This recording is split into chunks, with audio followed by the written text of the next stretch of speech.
Il y avait la DS3 Racing, version sportive de la DS3, il y avait la DS3 Cabrio, plus découvrable que vrai cabriolet, et il y a désormais les deux en même temps, la DS3 Cabrio Racing.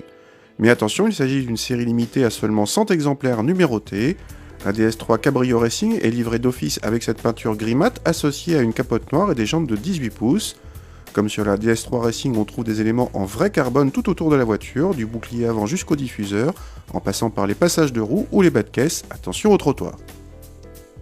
A l'intérieur, on retrouve également du carbone au centre du volant ou avec les supports de la casquette du combiné. La présentation est flatteuse dans l'ensemble, mis à part ce bandeau rouge qui fait pièce rapportée. Mention spéciale au siège baquet confortable et au bon maintien latéral, mais qui réduisent par leur coque imposante l'habitabilité arrière. Le coffre est identique à celui des DS3 Cabrio et pêche surtout par une ouverture très étroite.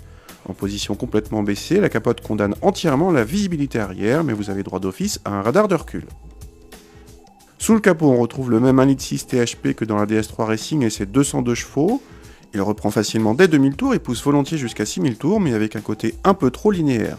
Cela n'empêche pas cette DS3 de passer de 0 à 100 en 6 secondes 5 seulement, soit le même temps que la berline. Et pour cause, il n'y a que 25 kg d'écart. Le châssis est le même, on retrouve donc quelques problèmes de motricité, surtout en sortie de virage en conduite sportive et les remontées dans la direction.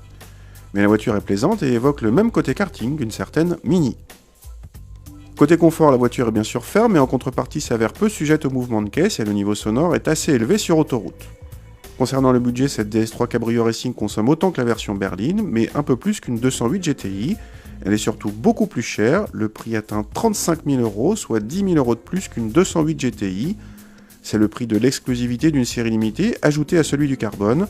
C'est aussi le prix de la Mini John Cooper Works Cabriolet, avec une vraie capote, mais sans carbone, et qui sera bientôt remplacée.